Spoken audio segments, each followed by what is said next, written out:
akan bersama-sama belajar mengenai perangkat pembelajaran yang mana itu sudah sangat familiar dengan Bapak Ibu ya. Jadi pada kesempatan ini kita sifatnya adalah refreshing materi. Karena saya yakin Bapak Ibu semuanya sudah sangat ahli. Namun demikian dalam hal ini kita akan penyegaran kembali ya. Adapun kita tahu bahwasanya perangkat pembelajaran itu sangat dinamis ya. Aturannya, formatnya maupun kegiatan pembelajarannya. Oleh karena itu, pada kesempatan yang berbahagia ini saya didhawuhi oleh Bu Mem CH untuk membersamai Bapak Ibu semuanya. Kita akan sharing mengenai RPP 1 lembar. Saya persilahkan Bapak Ibu untuk memulai kegiatan ini. Saya sudah menyiapkan soal. Ya, soalnya ini sifatnya nanti adalah untuk istilahnya sebagai stimulan Bapak Ibu, sehingga menurut saya ini penting. Oleh karena itu saya persilahkan Bapak Ibu untuk bergabung ke kuis dan mengerjakan. Oke. Kita akan mulai langsung ya. 3, 2, 1. Silakan dikerjakan ya.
Baik.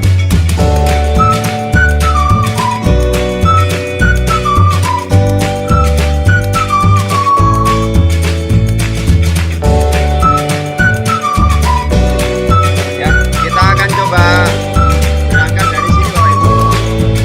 Bapak Ibu semuanya.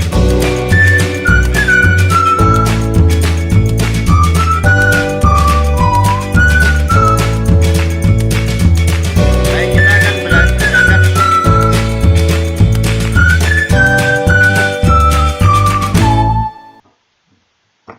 Baik, Bapak Ibu semuanya, teman-teman yang saya hormati, kita sudah mengerjakan kuis ya Bapak Ibu. Dan sekali lagi ini tidak ada hadiahnya. Hanya saja ini sebagai cara kita untuk mengingat kembali, merefresh pengetahuan kita tentang RPP. Karena pertanyaan tadi adalah pertanyaan yang berkaitan dengan RPP. Kok jawabannya salah, tidak jadi soal Bapak Ibu? Jawabannya benar ya, Alhamdulillah. Artinya gini, saya ingin berangkat dari analisis kegiatan yang tadi sudah kita lakukan, yaitu mengerjakan soal. Oke ya, bahwa dari 15 pertanyaan, ya 15 pertanyaan, itu kita akan coba lihat pemetaannya ya. Banyak sekali yang salah di soal nomor ini, soal nomor 9 misalnya. Pertanyaan nomor 9, ini semua jawaban salah ya. Artinya tidak ada yang menjawab dengan tepat ya. Ini adalah tentang guru memiliki keterikatan format dalam membuat, memilih, mengembangkan dan menggunakan RPP sesuai dengan prinsip efisien, efektif dan berorientasi pada siswa. Jadi ini pernyataan kita diminta menilai. Nah, jawaban yang tepat seperti apa nanti kita akan simak dari sana. Oke ya, Bapak Ibu, intinya Bapak Ibu bisa merefleksi. Jadi pertanyaan-pertanyaan yang kita munculkan di sini sifatnya adalah untuk merefleksi kegiatan kita di akhir nanti. Kalau di awal kita tahu skor kita segini ya, ada berapa pertanyaan yang belum terjawab dengan tepat, nanti kita akan coba di kesempatan berikutnya sehingga kita bisa mengukur ya, Oke, kira-kira ini sebagai pengantar kita dalam pembelajaran atau kegiatan IHT ini untuk materi IHT RPP 1 lembar. Sekarang saya akan masuk ke materi ya Bapak Ibu. Yang saya pakai adalah dari slide yang template yang sudah ada. Saya tidak membuat sendiri, hanya sedikit menambahkan. Pada kesempatan kali ini sebenarnya kita ingin berbicara mengenai dua hal. Yang pertama tentang silabus. Untuk silabus kita hanya akan bicara sekilas ya Bapak Ibu. Saya akan langsung ambilkan contoh karena tidak mungkin cukup waktunya kalau kita akan bahas silabus kalian. Saya akan ambilkan contoh silabus dari mata pelajaran PKN. Format silabus itu seperti apa Bapak Ibu? Ya, format silabus kurang lebih seperti ini. Kita berangkat dari awal ya, silabus mata pelajaran apa. Kemudian di sini ada identitas, mengingatkan kembali ada sekolah, kelas, semester, mata pelajaran, tahun pelajaran, dan di atas dituliskan kompetensi inti. Bapak Ibu, untuk kompetensi inti kita dapat dari mana?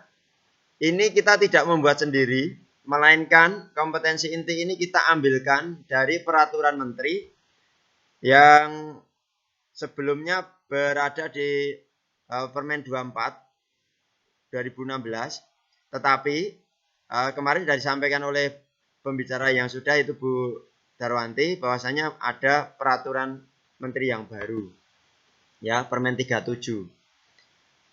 Kita ambilkan, kemudian kita taruh di sini kompetensi inti, kemudian ada berapa kolom Bapak Ibu? Kolomnya ada 1, 2, 3, 4, 5, 6, 7. Yang pertama, kolom pertama ini berisi tentang kompetensi dasar, di mana kompetensi dasar ini kita ambil dari Permen 37 tadi. Jadi ini kompetensi inti, kompetensi dasar, ini semuanya kita ambil. Ya, kita copy, kita paste di sini. Kemudian materi pembelajaran, ya, materi pembelajaran inilah yang kemudian setiap mapel itu ada panduan silabusnya. Ya, kemudian itu nanti akan dikembangkan oleh sekolah. Setiap sekolah diperkenankan untuk menyesuaikan silabus, ya, berdasarkan pada silabus mata pelajaran yang sudah ada. Setelah materi pelajaran, kita turun ke kolom yang ketiga yaitu indikator. Indikator ini maksudnya adalah indikator pencapaian kompetensi Bapak Ibu. Kalau di sini ada kompetensi dasar, kemudian materi pembelajarannya, ada indikatornya. Ini ada juga yang kemudian di sini indikator. Jadi kompetensi dasar, materi, kemudian indikator. Dilanjutkan dengan kegiatan pembelajaran. Kegiatan pembelajaran ini sudah lebih spesifik dan lebih teknis Bapak Ibu. Ya. Kemudian jangan lupa alokasi waktu. Dari mana kita dapat alokasi waktu? Yaitu dari kalender pendidikan. Di tempat kita SMP Negeri 2 Klaten itu sudah kemarin saya lihat sudah ada di dokumen kurikulum itu, ya, tinggal nanti kita sesuaikan karena itu masih yang dari provinsi. Nanti kita sesuaikan dari SMP Negeri 2 Klaten yang mungkin akan dirilis segera oleh kurikulum. Kemudian di kolom yang keenam adalah penilaian. Ya, penilaian ini meliputi penilaian sikap, ada sikap spiritual, kemudian sikap sosial, kemudian ada penilaian pengetahuan dan keterampilan. Nah, tergantung apa yang kita pakai, sikap penilaian sikapnya mau pakai apa, monggo sesuai dengan arahan yang sudah ada. Dan terakhir jangan lupa dicantumkan sumber belajarnya. Jadi kalau kita ditanya atau kita suruh membuat silabus, komponennya apa saja Bapak Ibu? Yang pertama adalah apa tadi? Yaitu identitas sekolah. Ya, identitas sekolah. Kemudian yang kedua adalah kompetensi inti. Yang ketiga adalah di kolom ini kita masukkan kompetensi dasar, materi pembelajaran, indikator pencapaian kompetensi. kegiatan pembelajaran, alokasi waktu, penilaian, dan sumber belajar. Ya, ini secara singkat Bapak Ibu. Nah, sekarang saya ingin sedikit menyinggung Bapak Ibu bahwasanya untuk pembelajaran besok di tahun 2020-2021 ini, kebijakan pemerintah Kabupaten Klaten itu sampai saat ini yang santer terdengar adalah kita masuk tanggal 13 Juli. Ya, kita masuk tanggal 13 Juli dengan 3 skenario itu. Oleh karena itu, dalam waktu yang singkat kemarin, MKKS berkoordinasi dengan MGMP sudah menyusun silabus. Namanya silabus new normal. Yaitu silabus yang dikembangkan oleh mata pelajaran dengan menyesuaikan kondisi new normal. Nah, contohnya seperti apa? Kita akan coba buka di silabus yang sudah ada ini. Silabus yang dibuat oleh Bu Darwanti ini adalah silabus new normal. Kita akan lihat ya, mana yang memperlihatkan new normal. Nah, ini. Bapak Ibu, di dalam silabus yang kita kembangkan, itu kita, karena situasinya new normal, itu kan kalau di dalam penjas itu atau PJOK, 1 kali pertemuan tatap muka, dan 1 jam tatap muka, 2 jam tugas mandiri. Nah, di dalam silabus yang sudah ada, ini ditulis secara tersurat seperti ini. Bahwa pertemuan 1 tatap mukanya yaitu menjelaskan dan berdiskusi tentang penerapan Pancasila dari masa ke masa. Ini 1 kali 35 menit, berarti 1 jam pelajaran. Kemudian yang kedua, 2 jam tugas mandiri, ya diisi apa? Mencari informasi tentang dinamika Pancasila, membaca buku, mengerjakan soal dari buku modul, mengerjakan tugas mandiri. Jadi, Bapak Ibu, untuk 2 jam pelajaran di rumah kita harus memberikan tugas kepada siswa.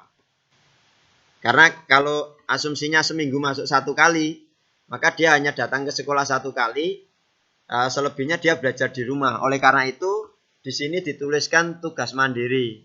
Ya. Kalau contoh dari PPK-nya adalah mencari informasi tentang dinamika Pancasila. Kemudian membaca buku tentang apa, berapa. Kemudian mengerjakan soal dari buku atau mengerjakan LK, mengerjakan soal dari modul misalnya. Dan mengerjakan tugas mandiri yang lain. Kita nanti dituntut untuk membuat LK. Seperti ini Bapak Ibu, ada pertemuan pertama, pertemuan kedua seperti ini. Di contoh yang dicontohkan oleh Bu Darwanti, nanti kita akan coba share ke grup Espero ya. Jadi silabus ini yang penting untuk kita kembangkan. Di silabus nasional dari kementerian mungkin tidak ada nggih Bapak Ibu seperti ini. Karena ini adalah hasil dari penyesuaian, adaptasi, adopsi dan adaptasi di Kabupaten Klaten. Artinya apa? Bahwa setiap mata pelajaran nanti itu harus punya silabus ini. Termasuk di PJOK juga sudah dibuat. Oke, kira-kira ini Bapak Ibu untuk bicara tentang silabus. Kita hanya menyinggung sekilas. Karena kita akan segera masuk ke materi berikutnya. Demikian Pak Broto untuk materi yang pertama tentang silabus. Saya akan masuk ke materi yang kedua tentang